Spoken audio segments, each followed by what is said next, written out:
Hey everyone, I just wanted to say a huge thank you for the amount of support that we've had over the past 72 hours. Unfortunately, because of time constraints, this episode was pre-recorded before any of this actually happened, so we just want to say a huge thank you for all the new subscribers, viewers, and just the positive reception in general. This week we're talking Antonblast some more, the PS5 Pro first impressions, and also Hunter's impressions with Metaphor Fantazio. So if that sounds good, stick around, and yeah, enjoy the episode.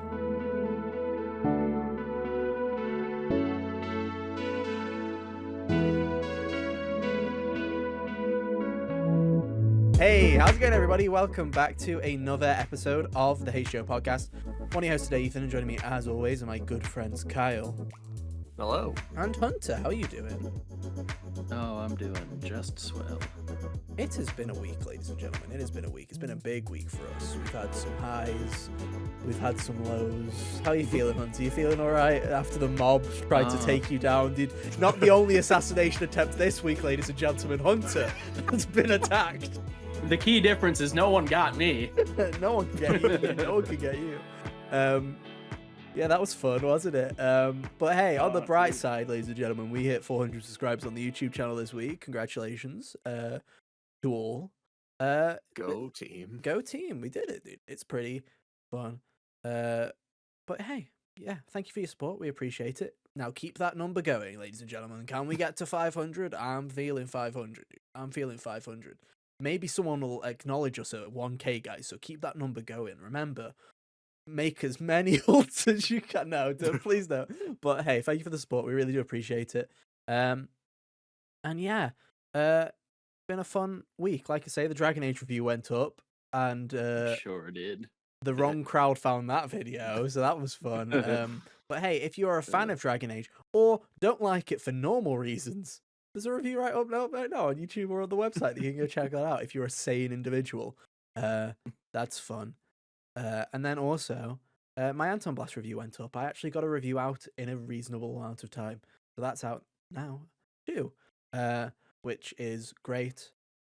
We're talking about that game some more today. So if you just want to hear some off-the-cuff ramblings about that game, then stick around. But if you want to hear some more coherent thoughts, that are spelt correctly, unlike my tweets announcing the review going up, then you can go to YouTube and check that out.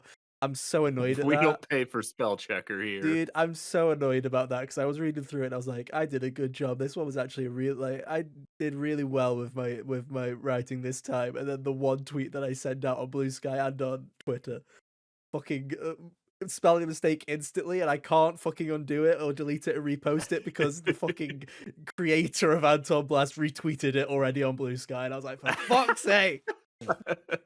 Stuck with it now. Thank you, Tony. I appreciate it. But hey, the review's out now. Go check it out. I like it. It's a good game. We'll talk about it a bit later. But hey, yeah. We're going to also talk about some other things. Hunter's been playing Metaphor, so we're going to get his thoughts and feelings on that. I have a PS5 Pro, and I've had it for roughly, how long now? 2 weeks? I don't remember. A few weeks, few weeks now. So I can give you some impressions on all the games I've played with that, ladies and gentlemen. Let me say, incredible investment right there. So we'll talk about my early PS5 Pro impressions as well. Cal's here for the vibes, and I've also got an interesting topic that I want to bring up later in the show, to do with Call of Duty, because there's a new zombies map that came out this week. But there's a lot to do with AI and voice acting, which I want to kind of bring up because obviously the SAG-AFTRA strikes for voice actors is still ongoing since July, and nothing has changed, and there's been a big development there. So I kind of wanted to bring that in, just because I thought now's the time to talk about it. It's pretty interesting, so we'll talk all about that. But yeah, it's going to be a pretty jam-packed show with something. Something's going to be packed in here. So where are we starting, Cal? I'll let you can guide us on this little journey that we're going on today. Wow. So where do you want to start? When I wrote up these timestamps, the first thing I put down was Antonio Blastington. Okay, we can talk about Antonblast first if you would like. It's that highs... or Hunter's doing swell, so... But, well, we'll save Hunter for the middle, because otherwise it just becomes Ethan talks for 80% of the podcast kind of thing. So, you know, I feel like that's a good start. So we can start with Antonblast. It came out this week, ladies and gentlemen. There is a review up if you want the TLDR. But the even shorter TLDR is it's a very good video game, and Hunter Lamau, Nina, I played it a week before you. Haha, get in the bin. Start on Nintendo Switch Hunter, next week. I appreciate you sticking to your guns and not getting it on Steam.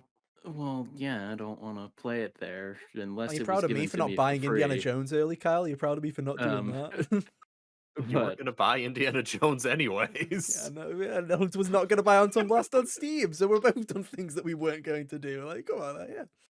yeah, but I'm pretty impressed that they've got it the turnaround so quickly. It got delayed, but and I was like, oh, maybe it'll get out by the end of the month, and it's been like what 9-day delay. That's not bad. So fair play to the team. But yeah, it's out now on Steam. It's overwhelmingly positive. It's got like an 86 on an Open Critic, which I'm like, hell yeah! I'm not delusional. This is great. And essentially, Anton Blast is a 2D platformer, very much akin to Pizza Tower in that it is inspired by Wario Land, and in particular Wario Land 4, which both of these games have inspiration from, which is fun. So no, it's not a Pizza Tower clone.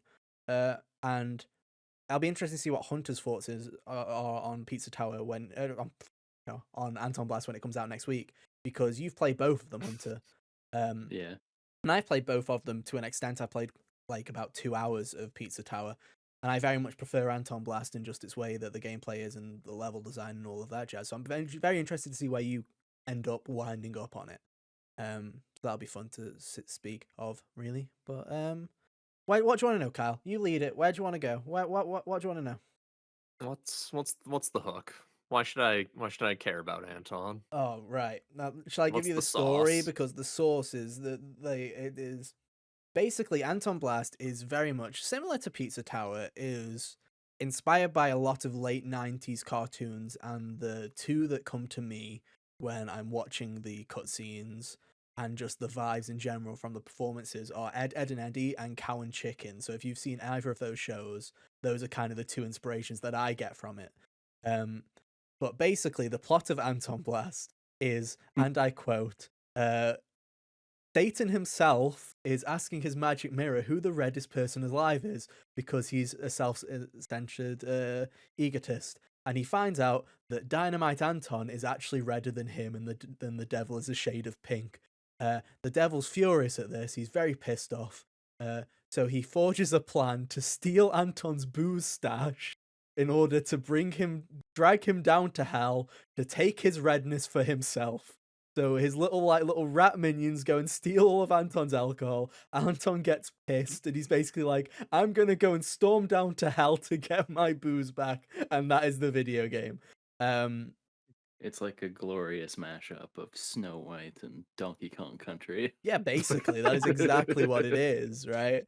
Um, and yeah, so you're basically playing as Anton, and the whole idea is it's a 2D platformer.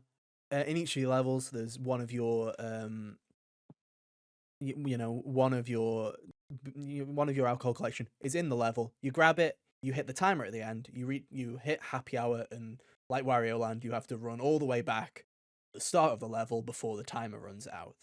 The big difference that I would give to this, as opposed to Pizza Tower, is Pizza Tower is a game where, and I mean, Hunter, you can attest to this, it's all about building a combo. That game doesn't really want you to stop. It's like, it's very much it's a speedrunner's video game. It wants you to run, it wants you to Yeah, chain everything together. It wants you, the whole idea of pizza time at the end when you run to the end is you can do a second lap, where the game's like, go on pussy, do it again, and you literally have to run around the level a second try to get the perfect score. So the idea of Pizza Tower is you have to chain everything together in this this perfect state and this perfect flow state to get the max rank, whereas this game is less about rank. There is no combo meter. There's an optional mode for it, that like a bonus mode, like a time trial mode, but it's more of an exploration platformer, where the first half of the level very much is there's some really tough collectibles to find that are really well hidden, and a lot of things for you to hidden secrets for you to find and kind of explore your way through it. It's more challenging. It's more Crash Bandicoot-esque in its design, where it's like there will be enemies that fuck you up, and you've got to go, okay, I need to jump over this guy, I need to do this in this certain way, kind of memorize the level, get a game plan together for certain areas. And then when it hits happy hour in Pizza Tower, most of the time it is trying to memorize the level backwards and running all the way there, whereas Anton Blast is kind of a power trip, where it's like, you've got 4 minutes and you're definitely not going back the way you came. There will be some new set pieces, there will be new areas entirely. Some levels you do go back, throughout the level, but others they're like it would make no logical sense. You've gone on this weird journey of grinding on rails and stuff like that. How would you do that backwards? You don't. There's a whole separate section that you do, and it's kind of more of a game of two halves, really, instead of Pizza Tower, where it feels like it's just one continual combo. Um, Yeah. but I think I like it more because of that. I feel like I don't know, but Peppino never really felt that nice to control for me. He always felt very slippery, and I think I don't know how you would describe him, Hunter. I never felt like I was as in much control of Peppino, like to get the drift or whatever Hmm. when you change directions or whatever. I never felt like that I was as in much control of that as I was just boosting in the demo I played for this game. Yeah, so the whole you very much it feels more like Crash is a big inspiration for this game. You can very much tell it's very you are in control. If you fuck up, it is your kind of fuck up to make. Um, the boost system in this game is directly inspired from Crash Team Racing, where essentially if you press the square button or the X button or whatever button it will be, I guess it's also the is that the Y button on Nintendo? I don't know. I Um, think That's it the is Y. Y on Nintendo, yeah. you do a clutch, which is essentially Anton runs forward, does a dash forward like Wario, and swings his hammer, right? Which is just is like your general attack that you go for. But if you look, there's a little indicator, little gauge on the bottom right of your corner of your screen, and if you time it correctly, like a CTR drift boost, then you'll do it again, and Anton gains momentum, and again and again, and you can just chain it forever. You can do a combo of however many. You can literally, if you memorize the level to perfection, this is going to be such a sick speed game when people have mastered it, because I can imagine people are just going to clutch the entire way through the game and just manage to weave through enemies. And if you do a clutch on an enemy while you're in a clutch, it'll also do a massive boost off of them. So you can kind of like, it almost feels like a proxy from Spyro where you gain a massive like boost of momentum. There's a lot of momentum in this game, but it feels unlike Peppino that kind of feels like in Pizza Time, there's a lot of anxiety because you very much feel like you're on edge, like you're trying to work with whatever you've got and, you know, all the animations. Whereas it feels like a power trip in Anton, where it's like, it's your fuck up to make. He's completely in control of the situation and he's perfectly fine with it. Um, it's really, it's a really fun game to play. It's got like this addictive quality to it, which a lot of games I feel lack really, where a lot of games just kind of expect you to be done with it once you play through it once. Like a lot of games have this kind of tendency now to be like, we're a first playthrough game and there's nothing really of value there to go back and play it other than going, I like this game, I'm going to play it again. Whereas this game, it's like, even when I was doing levels and I just went back to old levels and was like, nah, I just kind of want to feel, I just want to mess around and do that again. Or, oh, there's this stupid power up. Let me just go and have a look and see how this works. Or there's a time trial mode that's very much the Crash relic system where you break boxes and the timer stops. And I'm just like, I kind of just want to mess around with that for a little bit. It has a very, like, it has this kind of um addictive nature to it where it's just like, it just feels good to be good at this game. And it's like, I really enjoy that kind of aspect to it, and especially in a 2D platformer, because like I've never felt that addictive nature to Mario, where it's like you're just kind of vibing. I'm like, it's a good vibe. I like Mario, but I'm never sitting there going, oh, I just want to like. What if I could do it faster? Yeah, it's more of people are like in Mario Maker, how can I make the most batshit insane precision boring thing ever so that two people can go, I beat it, and that's where the dopamine hit comes from. Whereas this game, it just feels good to be good at it, and the game doesn't have to pull any tricks. It's a difficult video game. I've seen a lot of people kind of surprised by that, and I'm like, fair enough. But I think it's similar to Crash and Crash 4 as well, where it's like that last level, the first time you play it, you'll be like, God, that was a trial and a half. But then I'm sure when you've played it for the sixth time or the seventh time, you're like, actually, I've got this. It wasn't as bad as I thought. I just needed to figure it all out. Um, it's a lot of fun. Um, uh, I think what's interesting about it is, you know, there's a variance in level design with this game. Like I say, they kind of go big with the happy hours. There's each one kind of plays a lot differently. Like it's not just a straight run it back. one level there'll be a blimp chase where you're being chased by a blimp that's destroying the pathway behind you, and kind of in a Sonic fashion, if you fall, you don't die. There's just a second area of the stage that you have to get through underneath it. Yeah. There's others where each level has like not necessarily a gimmick, but they have like abilities like a tornado spin where you're just constantly spinning and gaining speed, or a torpedo that you're riding. There's one where you just become a missile, like Anton just starts screaming, and then you've got to hit this. You've got to weave through the obstacles and hit the specific wall to break it and explode. Like it's like there's so many fun mechanics, but they don't feel like a Crash 3 where it's like take a break. Here's the random gimmick. It's kind of it fits into the way the gameplay doesn't necessarily change. It's just a new way of it's a new take on that gameplay. Um, I think the one that takes away from the gameplay the most is the fucking ball from T-Walker's basically in here in a pinball level where it kind of goes you're kind of in a ball for a while and there's a load of pinball sections and stuff like that, and it's like that's as far away the game goes from its normal gameplay loop, and even then it's quite fun, and it lasts about 5 minutes and then you never see the ability ever again, and you're like, that was a cool little distraction. I like it.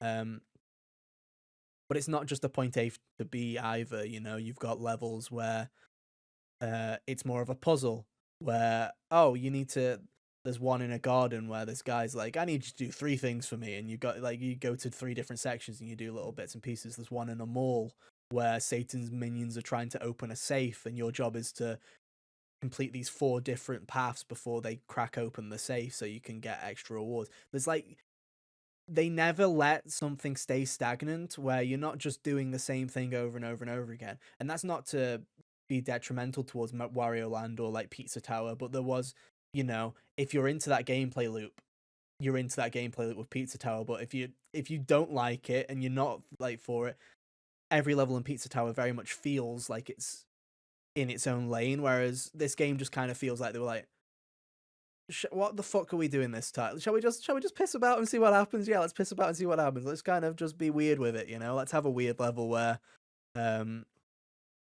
we'll do some fun stuff with the camera where, rooms don't act like rooms act weird where you go to the right and then if you come back in, the rooms change completely and stuff like that. Like weird stuff. There's a lot of weird stuff. There's a fucking reference to Persona Trinity Soul in this video game. There is so much random stuff. The stupid rap, what is it? The fucking carpet? They sampled the carpet rap and put it into a song in this game, and it's way better than that song, and it actually made it work. And I'm like, this is fantastic. What a video game. Like, there's just this game is so high on the absurdity of it all, and it somehow manages to control it all. Like it feels like a fever dream, but it's managed. And I think that I don't know what they're doing, and I 100% don't think this game is for everybody. I think some people will look at it and go, wow, this game is loud, this game is shaking all over the place, the effects are doing my head in, and people won't like it. But for me, I love it. I think it's fantastic.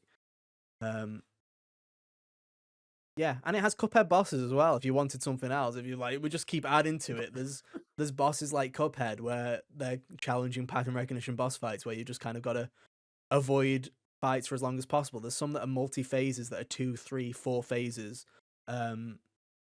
There's a lot of good stuff here, and I'm like, yeah, no wonder it got like an 86. I'm sitting there, I'm like, yeah, well deserved. It met all of my criteria where I'm like, I had a lot of expectations for this game, and it met or exceeded all of them, really. I gave it a 5 out of 5, and I think I stand by it. I think it's fantastic. It's probably the best 2D platformer I've played since God knows, actually. Like, I genuinely, like... Celeste. Yeah, probably Celeste. Ukulele. And yeah, Celeste and Ukulele and Impossible Lair, probably. Like, I would put it in the same kind of ballpark of those kinds of games. Like, I really like this video game. I think it's fantastic. I think people should go check it out if you haven't, or if you have an eye for if you like 2D platformers. I think it's a really good one to get into if you're looking for a game that's not too long, that's about 6 hours. It has about 12 levels to it, and I think that nothing outstays its welcome. But just go in knowing the game's going to be hard, and it's not going to, like, The difficulty curve, I think, it has a really nice difficulty curve. I was not sitting there where there was not a level where I just instantly went, "Oh fuck you!" Like there's no like. It's a really gradual curve where if you master a level, I feel like you're ready to move on to the next one afterwards. Um, but it doesn't hold your hand, and it won't necessarily say to you, this is what you need to do. You just kind of have in 90s style video game fashion, you just kind of have to figure it out. But I like it. I think it's really funny. The dialogue is very funny. There are many lines in this game where I was laughing quite a lot. I didn't expect it to be as explicit as it was. There is plenty of swears. This is not a game for like little Timmy to be playing. So yeah, I think that a lot of characters just tell each other to go fuck off quite a bit. But it's like there's a lot of fun stuff. There's a load of stupid stuff as well. Like I say, there's plenty of the shop that you can buy. There's upgrades, but other than there's a couple of health upgrades to make things easier. But everything else is just skins for your character, and there's some stupid gimmicks where one is. I'll give you an example. One is called the cowboy hat, and you equip it, and Anton or Annie aren't wearing a cowboy hat. It turns out that you, the player, are wearing a cowboy hat because there's now like a pixel, like stilted, like a block of black pixels on your screen that makes it look like the hood of a hat. So I thought it was a bug. I thought I had a visual bug. No, I bought the stupid cowboy hat, and it's blocking part of my vision. There's the 90s like plastic shades with the thing on it, and it just covers your screen in it. And I'm like, that's really funny. So it's like there's a load of goofy stuff in this game, and it's a lot of fun. Yeah, I like it quite a bit. I'm still like, I see this as a game that, it's perfect for the Switch. I think you'll pick it up, you'll play it, you'll really like it, and then, every couple of months you'll probably jump back in and do a couple of things, play a couple of time trials. They do have that combo mode. If you are a Pizza Tower fanatic and are like, oh my god, please give me a mode where I'll die if I don't get a full combo. Well, there you go. That is also in the game if you want to.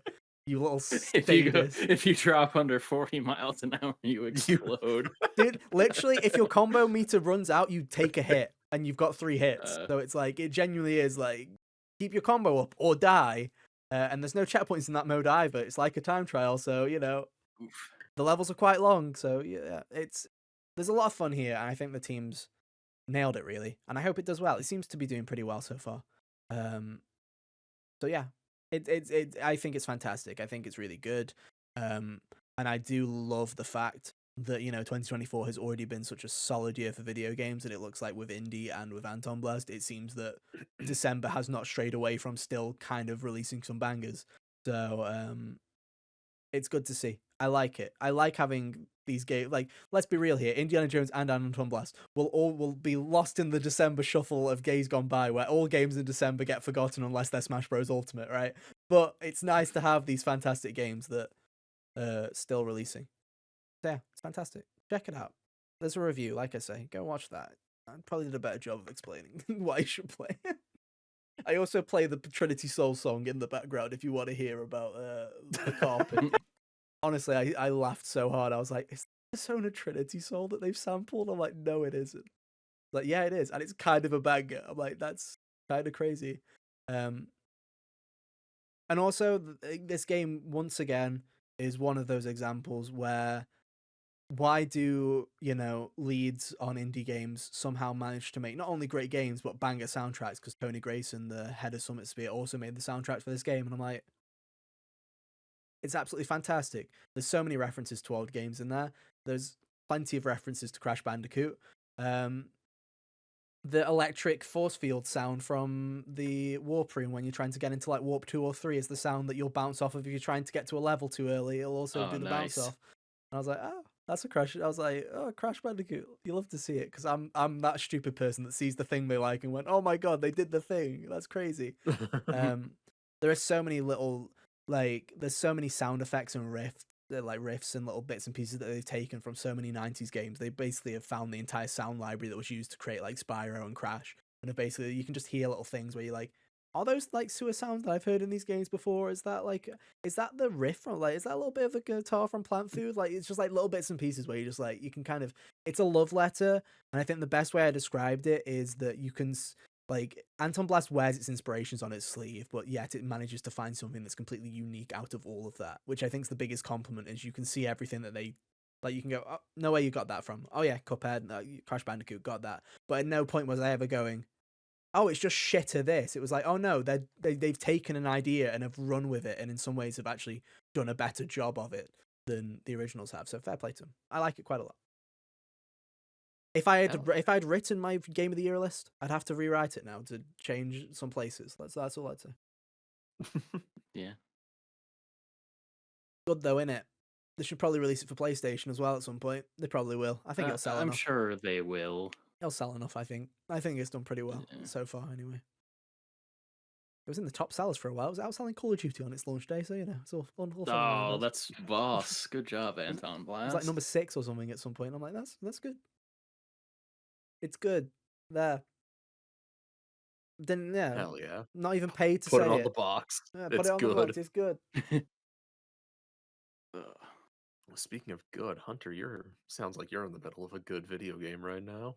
Oh yeah, I wouldn't know. started. Maybe if you stop being a baby, you'd No. know. He's playing Antonblast now. It's too late for him. Too late for me. Yeah, the dopamine hit is it's too late.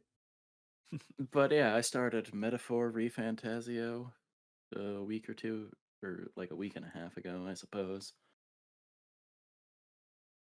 Got it just in time for my nice week off of work there, and I think I just finished the 4th big dungeon yesterday. Yeah. How are you finding it then? Obviously, because Kyle has you've been on that journey already, and Kyle's, I think, has been waiting on bated breath for somebody to fucking play it, and he's like, it wasn't me. It sure would have been nice. Yeah. So, how are you finding it? I think it's pretty cool so far. Like, the way they set up the world is interesting enough.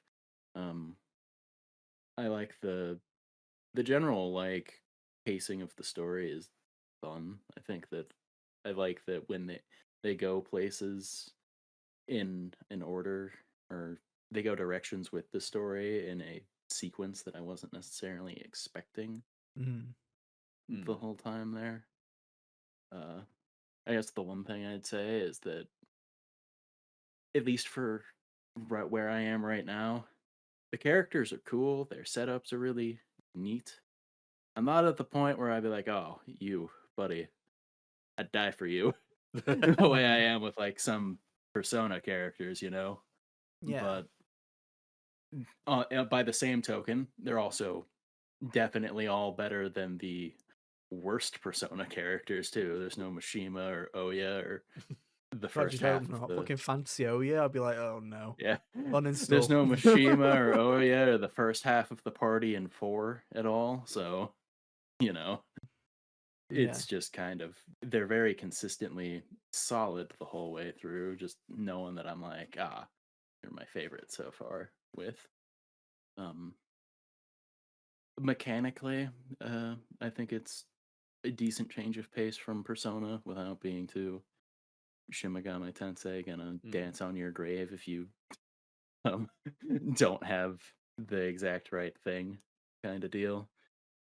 It does end up getting, it has the same issue for me, or not really an issue, isn't a bad thing, just kind of like a, while I'm playing the game, the obstacles that pop up is when I get towards the end of the dungeon, it's like crawling over the finish line. Yeah. Kind of deal. Where last night I was like, okay, I'm just gonna start running past some of you guys because I'm running out of mana. Is your build more, your MC's build, is that more physical or magic oriented? Physical, or are you mostly. Double dipping? I was like Unga Bunga, like instantly. I'm like, yeah. I know Hunter. I'm like, he's Unga Bunga in that shit.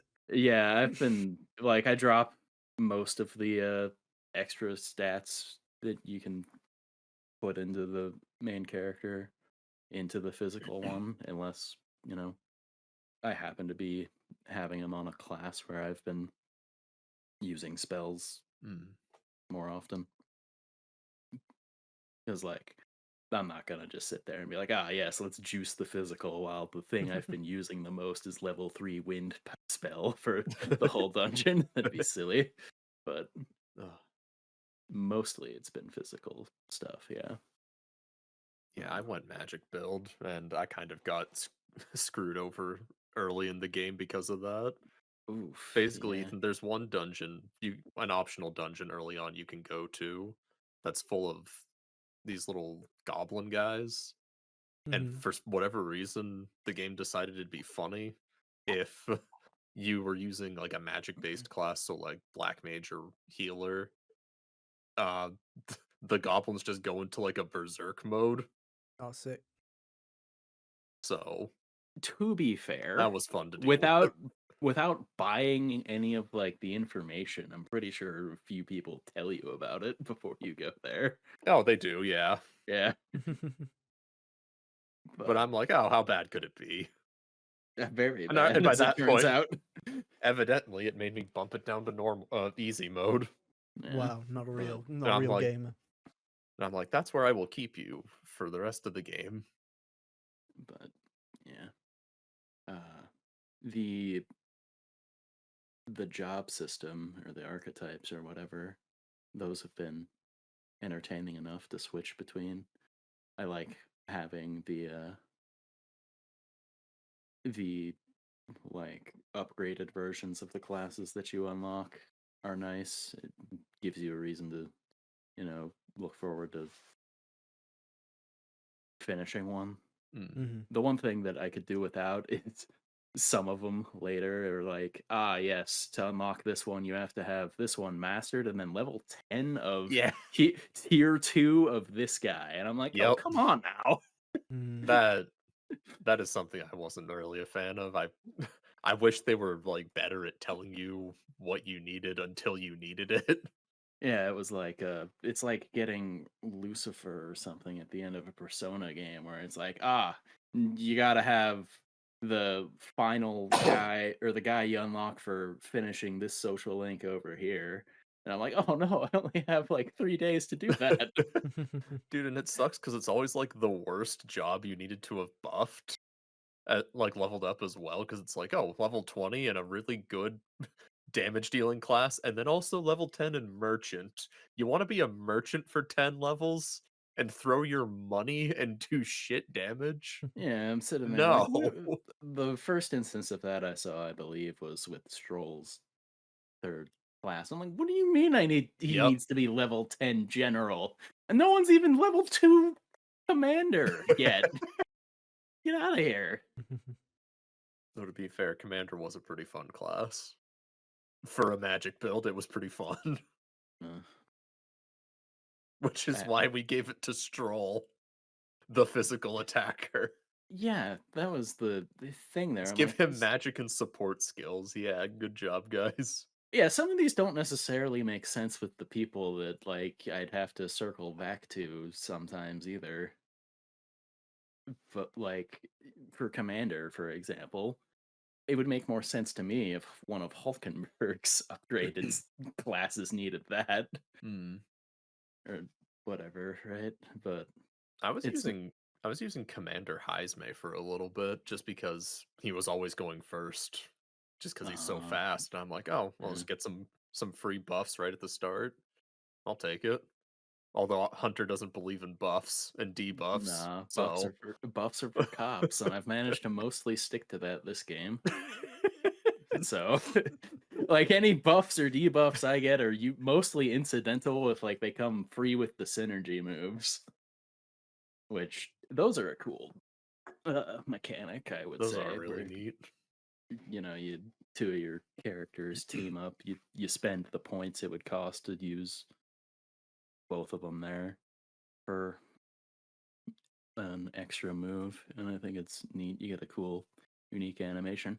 I kind of wish that the target multiple people thing wasn't mostly cordoned off to that. Because I'm sitting there Yeah. sometimes when I've been having someone on like the wizard or the mage, and I'm sitting there like, okay, but when am I gonna be able to cast fire at everybody? And it's like, oh, check the That's the neat synergies, part. and I'm like, ah, right. Forget about that sometimes when I like start playing the game again for the day, you know. But Fair enough. it's been mostly pretty interesting. And some of these dungeons are really long, Are they? though. Yeah. Yeah, Oh, like I good. got to the first one after the mines. I was like, okay, I'll do this and then go to bed for the night or whatever. Oh, I no, you will not. a couple of hours later, I'm like, I thought I was gonna be almost done with this. Like almost done, as in like I've been half an hour to go for like 45 minutes now. Mm. Like, when do I fight this guy? Come on. That's the neat part. You Yeah, don't.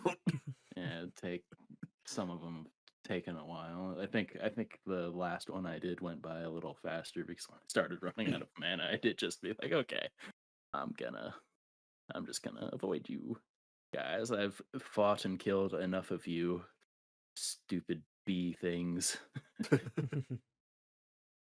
Um, That's the thing. It feels like this game is super stingy with its like SP recovering items. oh yeah. I got like two right before the boss room of that dungeon, just lying on the ground. I'm like, oh, well, that would have been great 2 hours ago, but I'm gonna leave and rest and come back anyway now. The next time. Yeah, Yeah. mostly. Uh, one thing I will say is that with the whole calendar business they got going on, where it still does the persona thing, where it's like, oh, after things won't happen until after this certain date. Mm-hmm. Once you finish the dungeons and you're waiting for those things to happen, I feel like you're it feels like you're waiting on that forever sometimes. Like I feel like, I guess with just the nature of how Persona is contextualized, it doesn't feel as much like It's a filler vibe, because innit? of, yeah, You, you, because you it's feel just it feels like a waste of it's time, but the that's what a teenager's it's the life other is, you know? It's like, yeah, I'm gonna go to the it's like cinema the other today. half of Like, the yeah. game in Persona, whereas in this it feels like you really are just kind of waiting around kicking rocks until you're ready to go. Yeah. It gets it gets especially bad towards the end of the game. And like some of that has been inexplicably, like some people just will be like, ah, I don't, you know, I haven't. Maybe it's because the days are made up words, so I haven't really been able to nail down Fires. I like can't remember what they are. Fires Day, like Idols Flames Day. Day, Yeah. Idols Day, Metals Day, Arbor's Day, a few other ones. I Friday. haven't. I haven't even really committed the sequence to memory, so like Oh, I never did.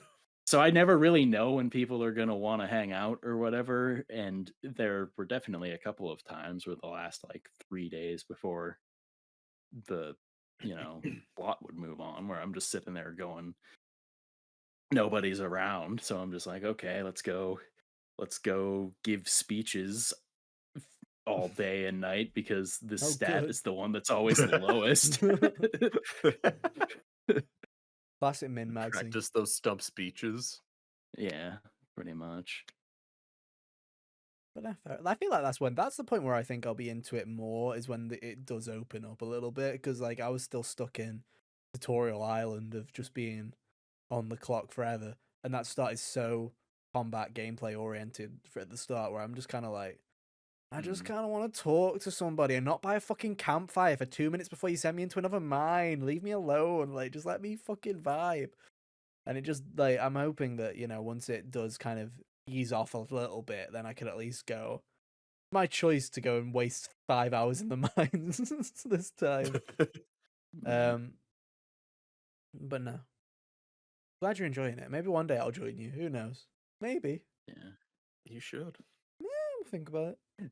Doing the like side quests that they get for like the monsters and whatnot after you've done the dungeons is always funny because they're like very trivial Mm.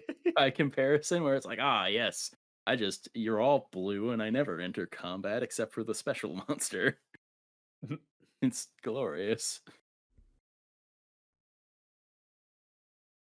Do you have any favorites of the social links that you've done so far? Um, Any other one that's sticking out to you? the blue-haired guy, the like con man. Yeah. I haven't got all of his done yet, but the way his starts at like, you know, 10 already, as far as the intensity of what's going on is His is very was cool. neat. I was like, oh man, this feels like something that would take longer otherwise. Um, but like I finished Strolls, and that was about what I would expect from his. um, uh, what's the lady's name? Brigitte, or however you say that. Her, Yeah. she runs the magic shop. From Yeah. Hers is cool Overwatch, too. Brigitte from Overwatch. That's crazy. It's a wicked cool collab, dude. Wow, that's sick, bro. Shame Marvel Hers has Rivals been killed pretty neat. Overwatch. Am I right, guys? That's crazy. Uh, By the way, because originally I was gonna Dude, we play could've that for talked this about that podcast. this I week. looked at the trailer and then I watched somebody play it, and I was like, "This game must be fun to play because it looks dog shit to watch." So I was just like, "Yeah, no, that looks garbage. Goodbye," and then wandered off and oh heard man, Yuri Lowenthal screaming because of course he's voicing Spider-Man in that game. So I'm like, "Yeah, that's nice." and suddenly even had my mindset whenever I've seen Overwatch. But like Overwatch in my head, at least like watching it, I find it more entertaining. I don't know if it's because it's first person or just because it feels more involved. Whereas that game, it's like third person over the back. Everything kind of looks kind of cheap. Where I'm like, it just kind of doesn't feel good to watch. So I'm like, God knows, it must feel good to play because like 6 million people are playing it. Or maybe they've all got Marvel brain rot. They're just all playing it for fun and games. I don't know. Probably Yeah, both. I had like a 0% interest in that game.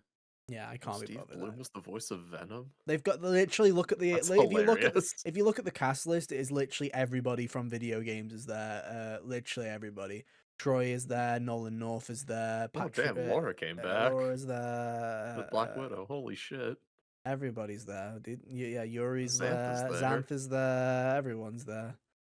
Everyone is Adriana here. Figueroa sings the theme song. I was I like, Uh, saw that. That was a well, wild I post was to like, see. well, anything for you, Adriana. I'll click on this, sure. yeah, there's a lot of people in that. But anyway, glad you enjoyed Metaphor Hunter. Maybe I'm sure we'll hear about it again at some point in the future. Yeah. The game that just keeps on giving, I guess. Bro, James Arnold Taylor's the Yeah, voice of Magneto? Sorry, everyone's I'm in that just game. looking at Everyone's. this I told you, voice everyone's in list. that game. They spent all the money on the fucking Jesus. voice acting, dude. Like genuinely.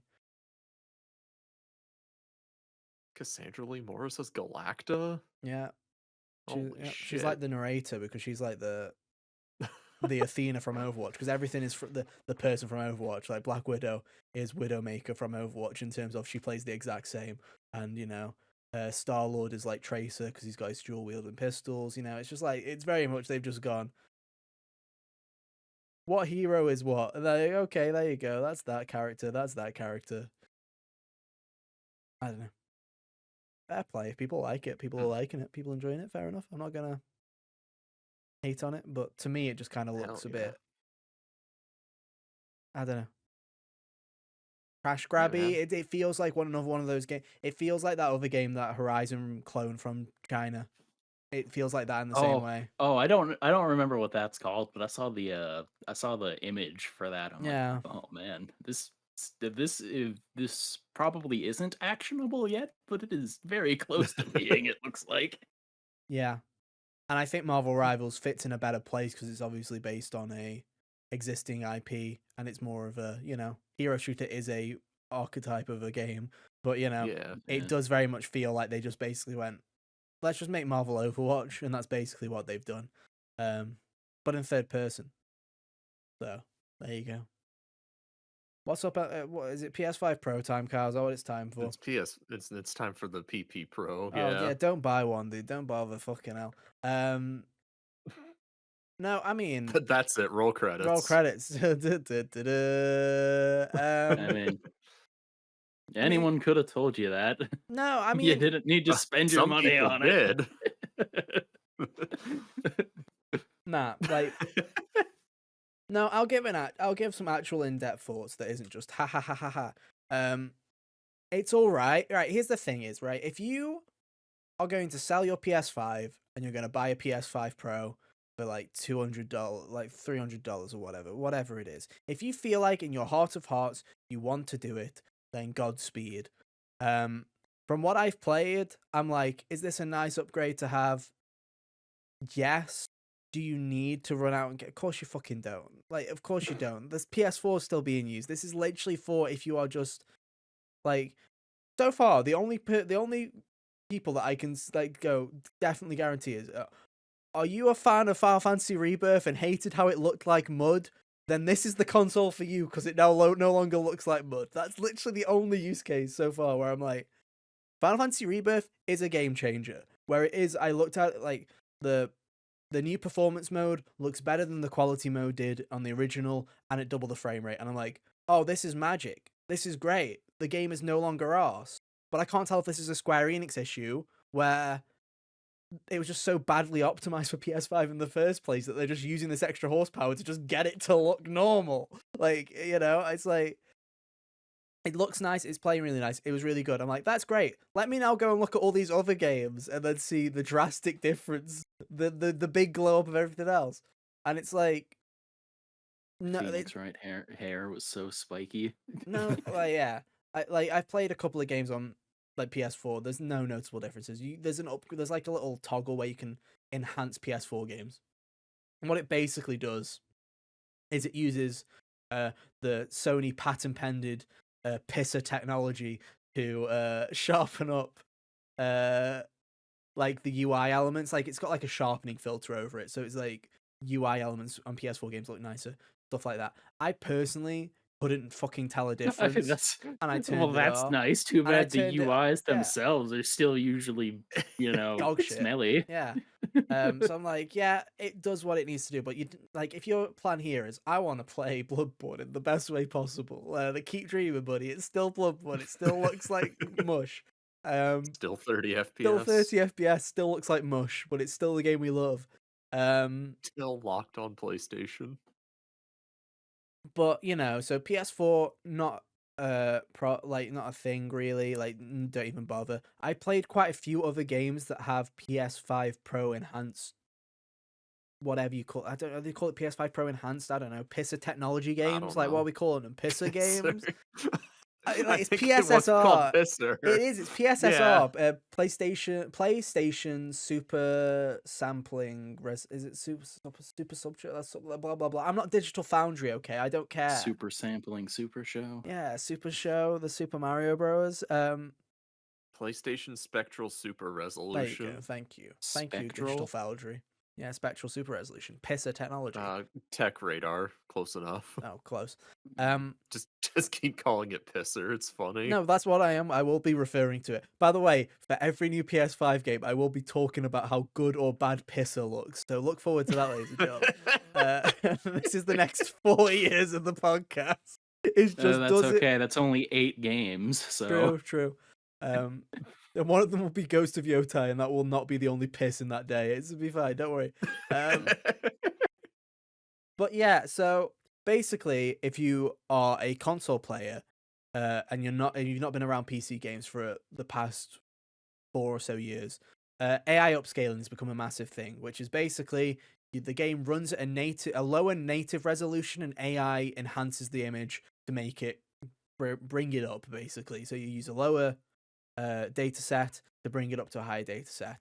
And Nvidia has basically had the market on this for the past 4 years because they have DLSS, which is like the thing that everybody, like, it's exclusive to their cards, and it's the best way of doing it. Like, genuinely, when I'm playing games on PC, it's basically a free FPS button where you just press it and you can barely fucking tell the difference, and you get double the frame rate. It's pretty good stuff, right? So you can kind of understand from PlayStation's point of view, in this kind of world of diminishing returns when it comes to consoles, why AI upscaling makes sense on a console basis is we can make something that's cheaper, that runs at a lower resolution, that still looks great. For example, turn Final Fantasy VII Rebirth into something that looks fucking clear at 60 FPS instead of looking like garbage.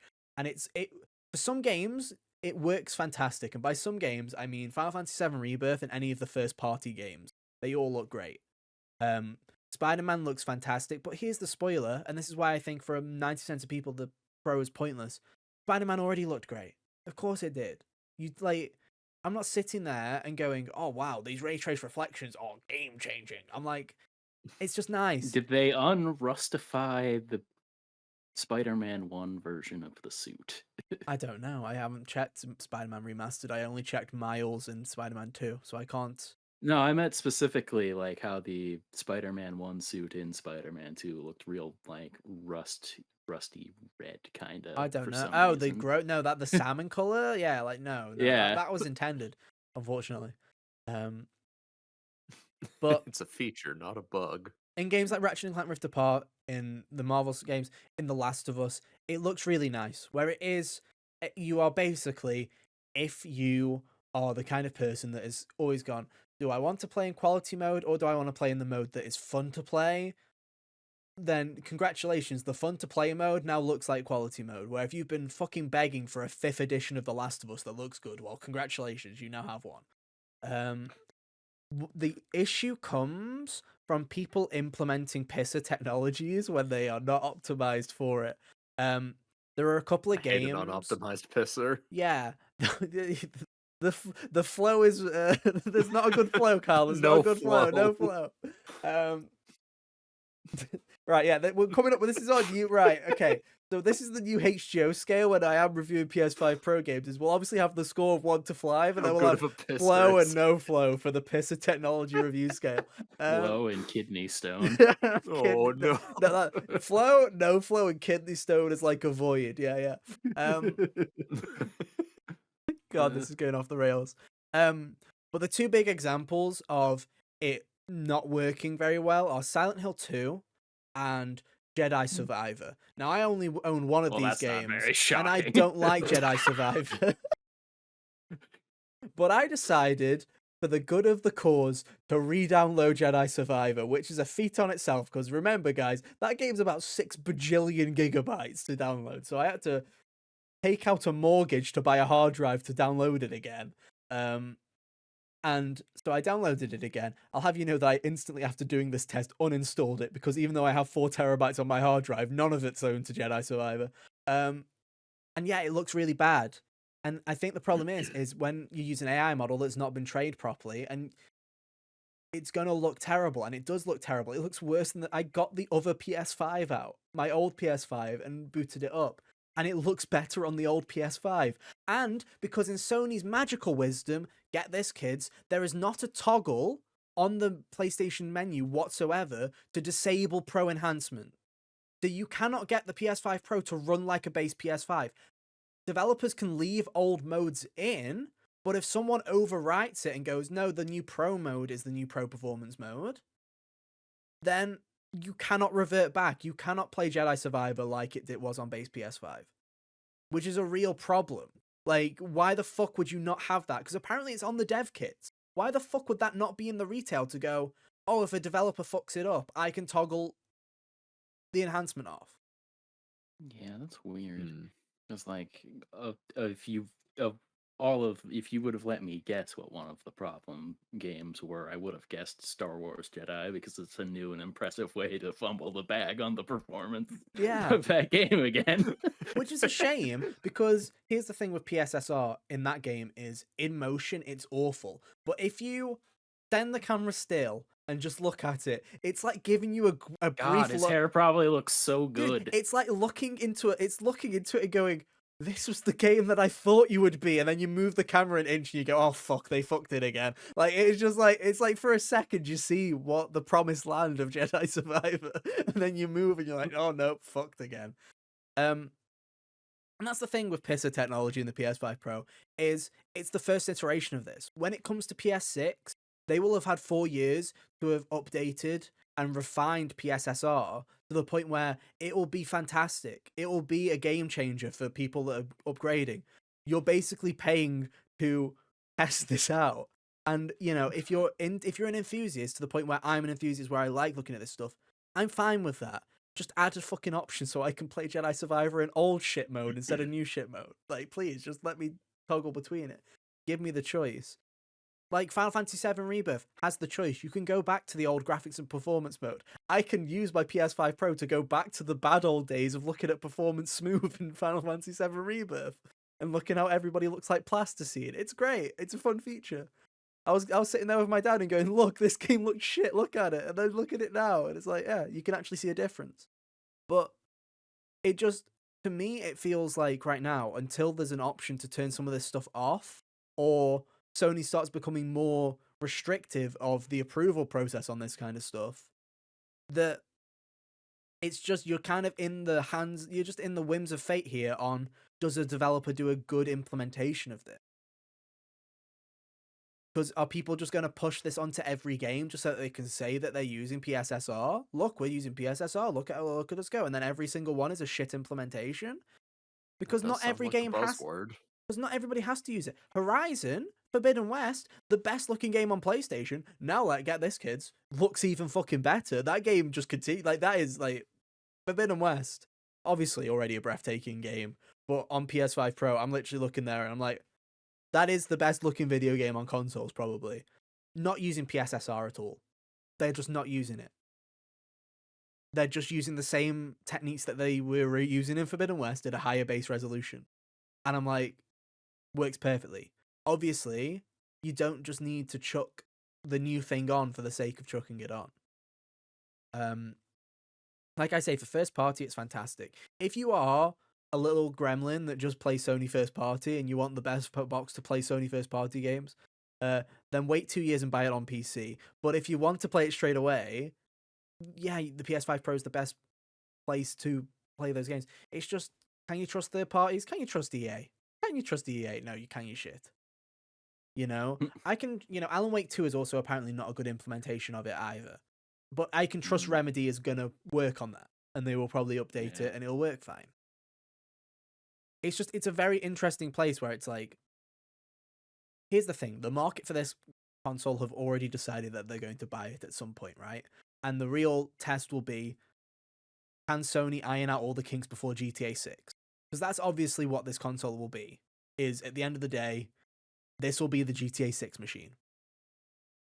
For a lot of people, that's what it'll be, because GTA 6 will be required to be PS5 Pro enhanced, and it will not come to PC for about 3 fucking years because Rockstar are stupid. So this will be like the thing that people play GTA 6 on.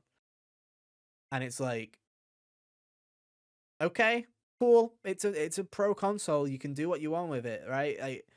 I'm not regretting buying one. One, because mine's the anniversary edition, so, the price will maintain itself. So if in 10 years, I could probably still sell it for a profit. So I'm fine with that. But even still, I don't regret it. But I wouldn't go out of my way. I'm not sitting there going, you need to fucking sell your house. You need to sell your other PlayStation so you can experience Final Fantasy VII Rebirth with PSSR. Because let's be real here, Final Fantasy VII Remake Part 3 is going to take so long, you can see the PS5 Pro enhancements on your PS6 when that's released. So it's like, don't worry about that. Yeah, and then they'll probably give you the other two in some fancy dancy Bundle, package like they did. Yeah. 100%.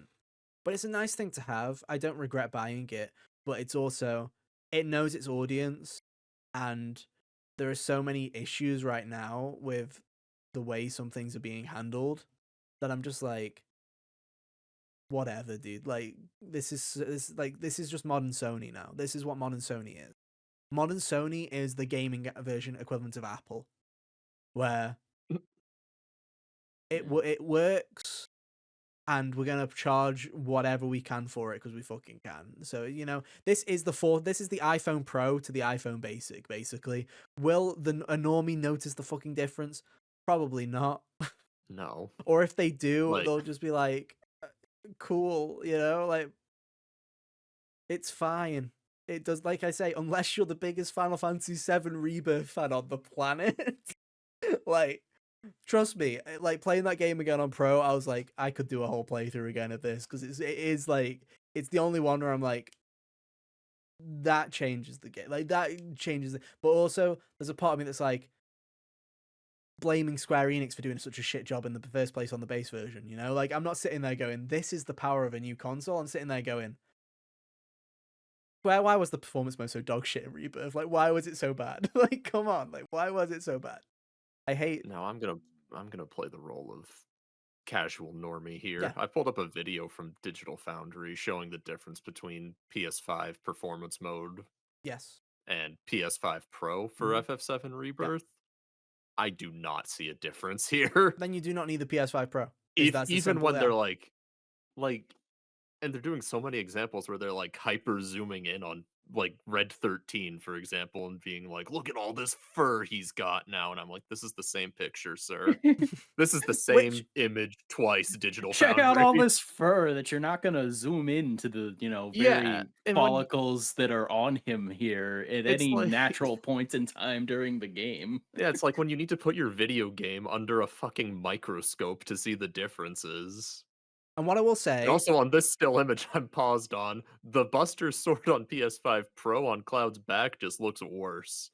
It mhm, looks like it has less texturing than performance mode. it's less texture and it's more clarity. Is the way that I describe it. Is and I think here's the thing: is YouTube.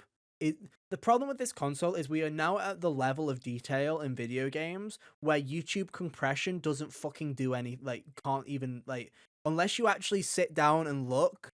A YouTube Hmm. video, you're not gonna fucking tell the difference. You're really not. On a 50-inch 4K TV, that's when you'll start to notice the difference because you'll be like, oh, I like the clarity starts to come into picture. On YouTube, yeah, you're not gonna fucking notice. You're just not.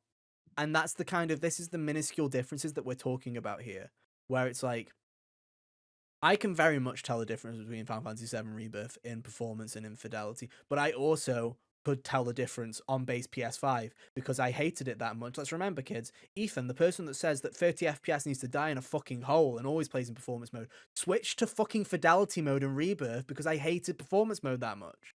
And you two were completely fine with it.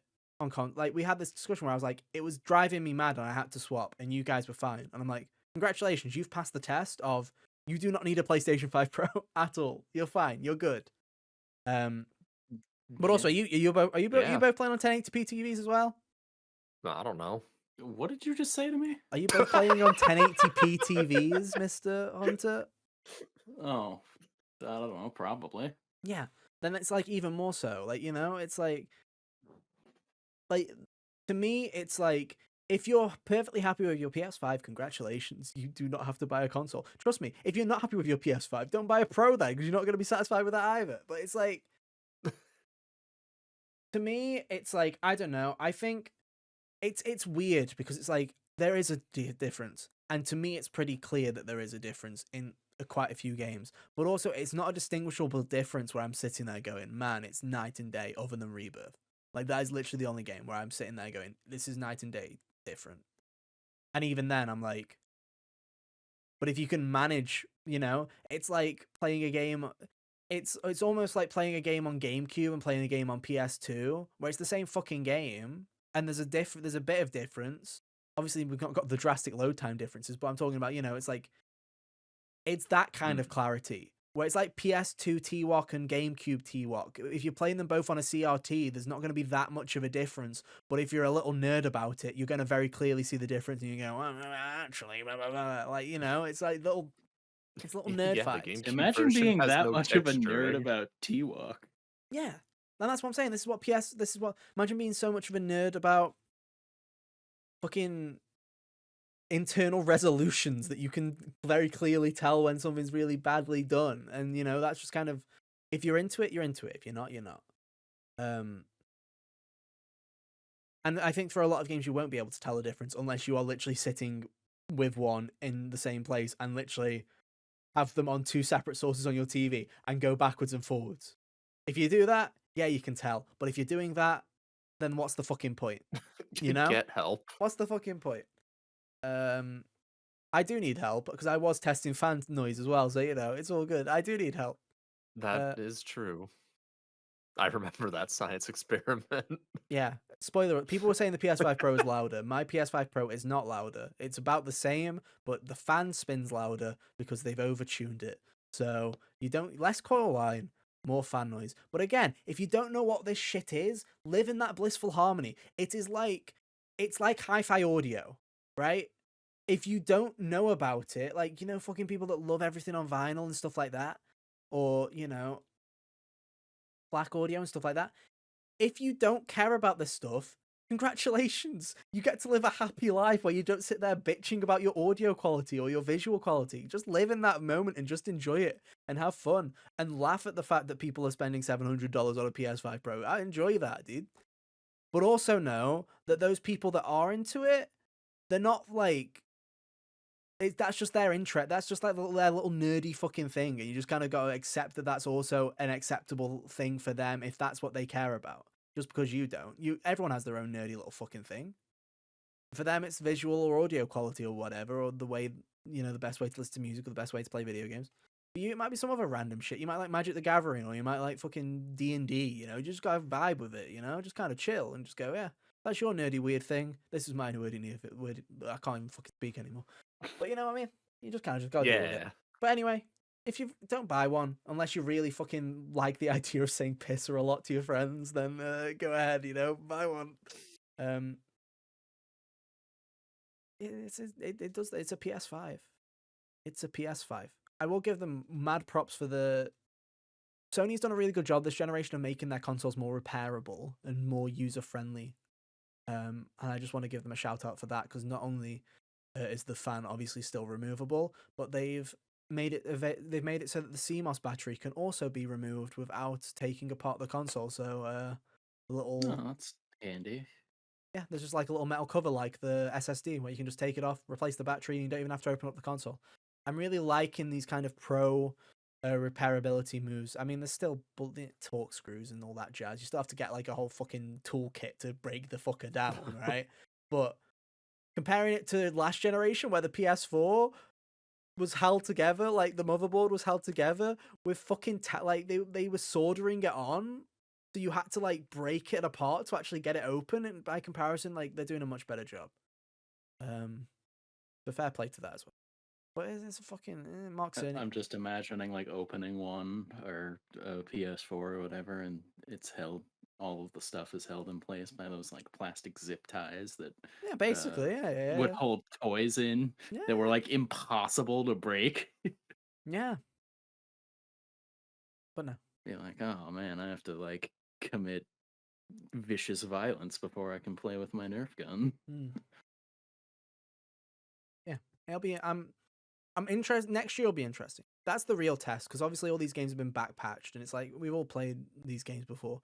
I think next year will be interesting with Ghost of Yotei and Death Stranding 2. I think those will be very interesting games to actually. That'll be when we start to look at, and maybe if GTA 6 comes out next year. Am I right, guys? That's definitely going to happen. Not copium. That'll be the interesting thing, where games start coming out for both at the same time, because, back updating old games, it's like, again, most games nowadays are made for this audience where they play the game once and then they fuck it off for eternity, right? Who's actually sitting there going, you know what?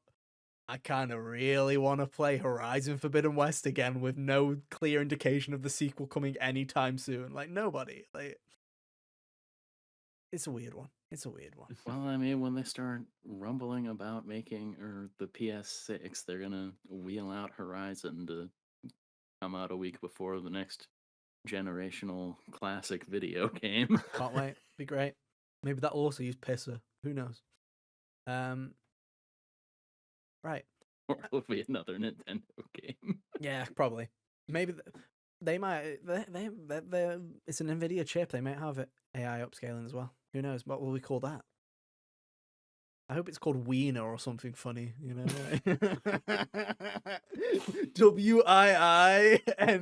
dude. That's what I want it to be called. Switcher. Yeah. Right. Wrap the show up. I kind of wanted to bring this topic up just because I want to rant just a tiny bit more about AI in video games, because that's always a fun topic, right? So I wanted to bring this guys up to you guys, because you guys will definitely not be in on this. But Call of Duty, Activision in particular, is on the SAG-AFTRA video game strike. If you didn't know, they're on the strike list. Really? Yeah. So is Insomniac. Fun fact, but so Activision is one of the big ones that's on there, obviously, and over the coming years, over the past couple of years, a lot of AI has kind of gone into it. Stuff has been just like AI generated calling cards and stuff like that. For example, this week there was a big meme that one of the wallpapers that you can get in the game is like a Christmas like zombie thing, and the zombie's literally got 6 fingers, and the fingers are literally right in front of you because it's a zombie reaching out, so you can literally see it. So if anyone with a brain had actually checked, you'd see that it's not like a weird like hand movement down here. It's literally like a zombie reaching out of you like that, and it's got 6 fingers. You know, random Oh, AI, man. plenty of AI garbage. But here's where the plot thickens, ladies and gentlemen. Is obviously a new zombies map came out this week. Pretty good. I enjoy it. Well, I was enjoying it. But Samantha Maxis, one of the main characters in Zombies, like there's two voice actors, Julian Aveson and Nolan North, who have been in these games since World at War. Nolan North plays Edward Richtofen, and Julian Aveson plays Samantha Maxis in every Black Ops game. And for some reason, in this map, not only has Samantha got a new voice actor, which is fucking awful, like really bad, but they also re-recorded all of her old lines and in the patch got rid of her basically out of the entire video game. Jeez. And now For it's come what out. reason? Pardon? Well, we'll get to that. For what reason? Before launch as well, another character called Peck had his voice actor replaced. Where this is interesting, the intro cutscene that came out 3 months prior to the game coming out had the old voice actors for 2 characters, Peck and Gray, in the cutscene. When the game came out 3 months later, they had redone the voices again, and it was 2 completely different new voice actors. And that voice actor came out and said that the reason that they were let go, or they're not on Black Ops 6, is because of the SAG-AFTRA strikes and the fact that that Activision wants permission to use their voices with AI. Oh, of course they do. So now, not only is Julie now seems to have been recast because she's also a part of this SAG-AFTRA strike, but now it's come out that due to rumors and leaks that it sounds like nearly every single member of the main cast for Black Ops 6 Zombies has at some point been recast, and this is just trickling out as it's happening, that when they run out of the new voice lines that they have recorded, because these maps aren't all done at once, they keep, as the maps are being made, they're doing the voice lines, that all of the main cast, potentially even Nolan North, because he's a part of SAG, Yeah. are all going to be replaced. And not even good replacements. It's really fucking bad. Like, it was really bad when I noticed it instantly. Like, I'm like, that's not Julie. I'm like, that's awful. I'm like, that's really bad. Oh, and 'cause dude, she's it's like playing- every time Chloe changes voices in Life is Strange. Yeah, it Like, is. you're not Ashley Birch. Oh, it's You're not the last one. 100%. Every time you boot up a new Sly Cooper game, Carmelita's different. And people were coping because for story reasons or whatever, the current Samantha Maxis is like an AI, or ironically called Sam. So she's kind of robotic, and in this new update, obviously she has a new voice in the new map. So everyone was like, "Oh, are they kind of did the AI sound too much like old Sam? Are they trying to get a new voice direction? Are they trying to change it up or whatever? Is the AI malfunctioning?" And then people went back into the old maps and went, "No, the lines have been re-recorded, and not just the in-game map. They literally have re-recorded all the cutscenes with her and have changed her out." And I'm like, what the fuck is going on with, like, why are people so fucking like in the video game industry so fucking fascinated by replicating people's voices with AI that they are now going to lose? Because this is going to cause a stink. Losing Julie is going to cause a stink because she is like beloved in this community. If they lose Nolan North, Yeah. he is over. the voice from Black Ops Zombies, probably the most iconic voice actor from Black Ops Zombies. He's probably recorded the most lines out of everybody for Call of Duty, period, with how much he's worked on them with Zombies since World at War in 2008. Like, what the fuck is actually happening? It's so dumb. People thought this new voice actor, by the way, is so bad. People thought that that's what they were doing. We're using her voice model in an AI model to tide them over to the SAG strike is over. They thought that they were using Julie's old performances in and out. That's how bad it is that they were like, oh, maybe it is a robot that's doing these new voices.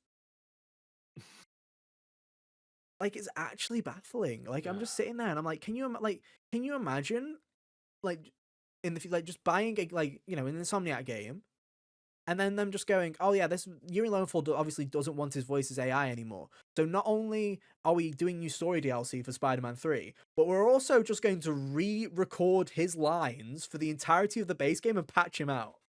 And just That's walk away. insane. Like, straight up, I don't like when games alter the. I got real annoyed when I replayed Final Fantasy VII Remake earlier this year, and they changed the final line of the game for no reason. Like, to a much lamer line too. I'm like, what? But why? And I don't like that games can just retroactively change something like that about themselves after you've and here's the thing, right? bought it. If it was a deal where Julie had recorded all of her lines pre the SAG-AFTRA strike in July, and then this new map's come out and they are on strike, and so they've had to get somebody temporarily to fill in that role, I wouldn't be as opposed to it if they were like, listen, she came out and she was like, listen, I'm on strike. I can't record for this game at the moment anymore, so they're having to find somebody else to do it at the moment. I think that'd be perfect. The fact that they went back and re-recorded all of her old lines.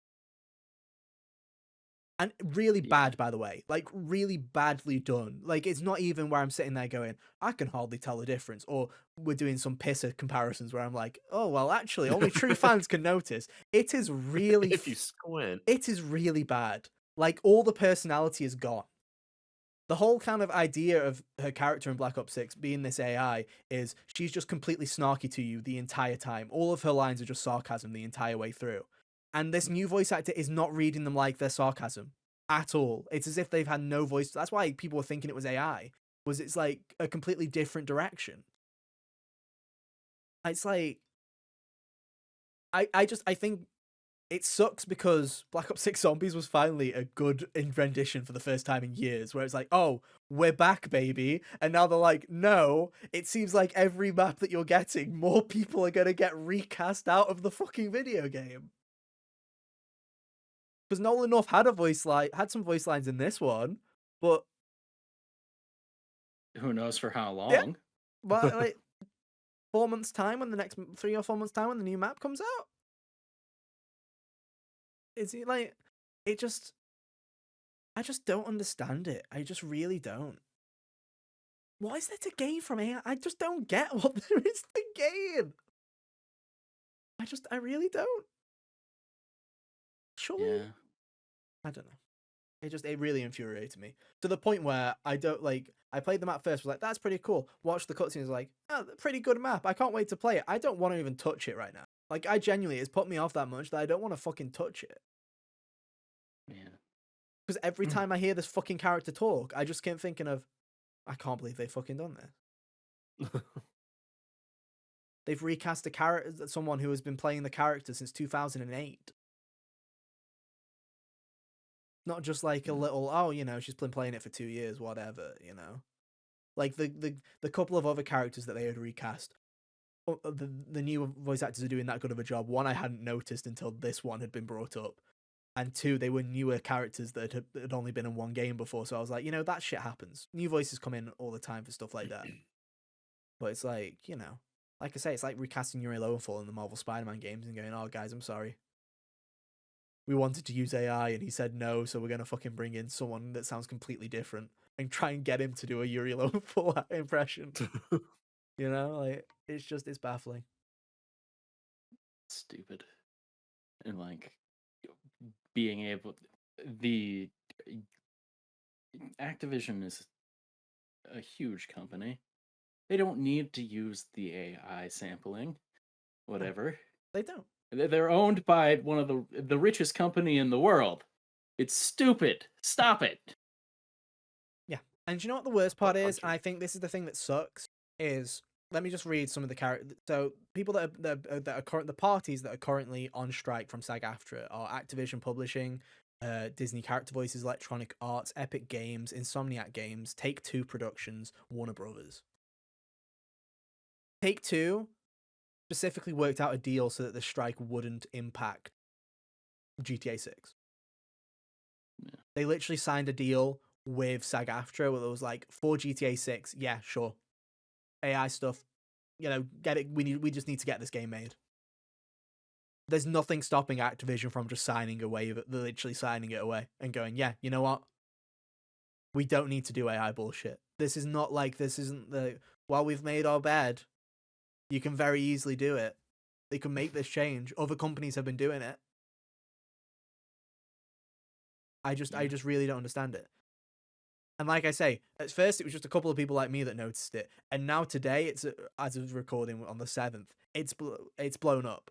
Like as of the 6th, it blew up. All the big YouTubers then realized and were like, "Oh shit!" So it's gonna spiral out, and it's like just like, what the fuck are you doing? Like genuinely, like honestly, it's actually baffling. AI pisses me off to no like it pisses me off on a good day. Like it's like in general, the buzzword AI just fucking triggers me. Just because I feel like people misuse, but just voice acting out of anything, fucking voice acting. It's stupid. Like if you want to cut costs, whatever, fine. Recast them for somebody that isn't as good, I guess. But still, disabling or trying to, train their stupid model on someone else's voice is silly. Yeah, especially because when you're using actors that are good, yeah, you're not going to be able to fool anybody when you've got the soulless machine reiterating things in their like voice skin. And I can guarantee that I think that this is a situation where this is Activision. Yeah. I bet you there are people at Treyarch that are just as pissed as everybody else are right now. Because they've worked with these people for fucking nearly 2 decades. I'm sure there's no one actually that's sitting there going, oh, you know what, actually, yeah, let's fuck Julie over. Let's just do that. Let's do it. Why not? Like, I'm sure they're as pissed off as everybody else are, but they just have to, nothing has happened with the Microsoft acquisition when it comes to Activision. Nothing has happened. Everyone was everyone was hoping for the best, and just like all the fucking idiots that we were, of course, nothing fucking happened.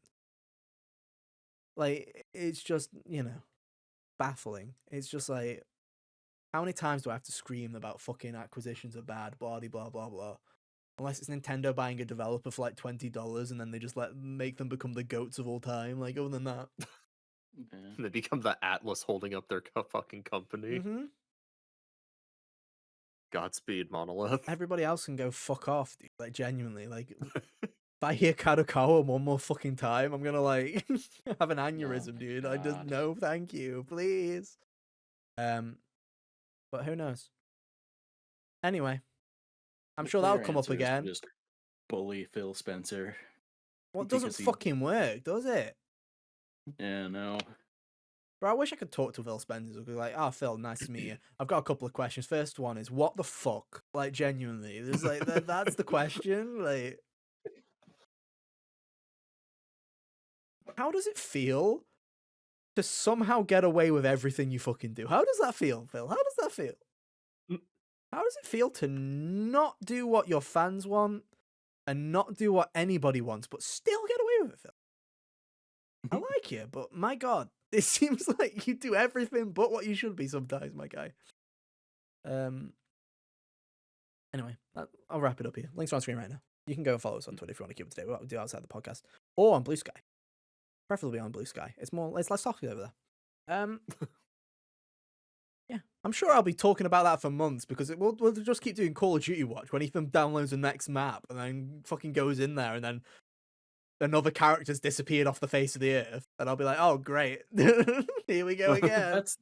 That's the other thing about that that's like silly too, is because it's something where they're still adding maps. You can't just not install anymore so that they can't. It's alive. You can't just not install the patch to keep the real voice actors. Yeah, and here's the best part, Hunter, is because Black Ops 6 is always online and you cannot play it offline whatsoever. Lost media now. Luckily, luckily, Zombies fans are little sickos, so they go around and they will record every voice line for every character and upload them on YouTube. So we have the performance still there. I'm sure there'll be some weirdos that mod it back in, but Yeah. my hope, my honest to God hope is, and this is me being an optimist, is my hope is they got someone to bring in to do these temporary lines, that there's something to do with side contracts, that they have to do the whole performance again, something like that. And they're just waiting for this strike to end. And then my hope is as soon as the strike is over, if it is over by the time the last map comes out, they literally re-record everything again and bring her back. That's my hope. Which I think there's a higher likelihood, especially if Nolan North fucking is not allowed to get, because I don't think there's a chance in hell that Treyarch would go, yeah, we're gonna have to get fucking DT and Nolan North in to do the voice lines, and then we're gonna keep DT and Nolan North forever. Like, that's not gonna happen. Like, I doubt it. Not Sammy South. The irony is, as well, as the rumor is that next year they're bringing back the old character, like all of the old characters, and oh yeah, so that's great. So you're telling me that? Oh yeah, so that's gonna be great, isn't it? Because Nolan North can't do it, Steve Bloom won't be able to do it, and Fred Tatasciore won't be able to do it. So what's the fucking point? If you can't, like, obviously Tom Kane's retired now, so he won't be there regardless. But the other three, it's like, don't worry, guys. Big news: we're bringing the old characters back. New voices though, and they're shit. But like, other than that, they're back. God, I fucking hate video games. Anyway, we'll be back next week with Game Awards. How many AI war crimes?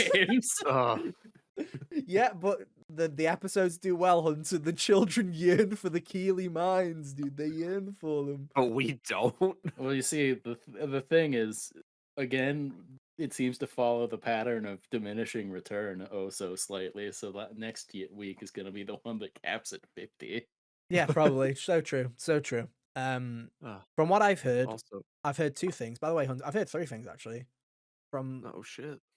One, definitely, Joseph Ferris's new game will be there, so that's fun. Nice. So there's one bright spark in there that we can hope for is a good game. Two, I've seen a couple of journalists tweeting about how they've heard that this one's going to be a big one, so expect it to suck. That's what I'm getting in with that one, because if journalists say it's the big one, that means that nothing's happening. And the third one, this, can I just say, Hunter, if we got this, fucking a high fiving when this happens.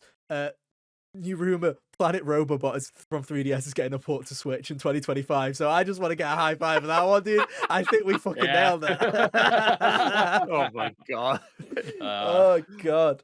Our prophecy has come true. Switch 2 will release in November 2025.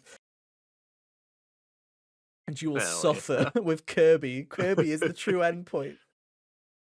Just as God intended. Delicious. Honestly, though, there's something hysterical about people showing up with their big old, like, look at these grand old trailers for our games that we hope you buy. Nintendo is going to give Keeley a remastered Kirby game.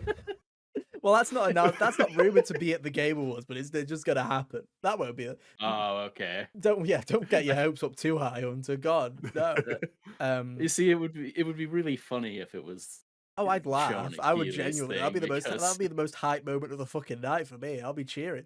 But yeah, it just makes me laugh when it's like Kojima's there, so there'll probably be a Death Stranding trailer. Randy Pitchford leaked that there's a Borderlands 4 trailer, so I'm like, well, there's 5 minutes of my life I'm not getting fucking back.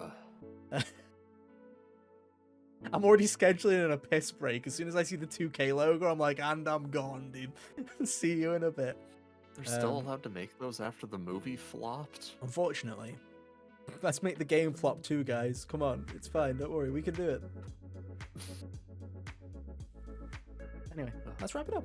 Thank you ever so much for listening and watching. We'll be back for Keeley time. Oh, go on. What's up? Can I interject for a sec? Of course you can. I meant to bring this up at the start, but yesterday, from the day of this video being uploaded, my top 6 games of the year article went up on the website. Oh yeah. So if you want to see some video games you might have missed out on this year, go check them out. I put in quite a few games that went under the radar that I feel deserve a lot more love than they got.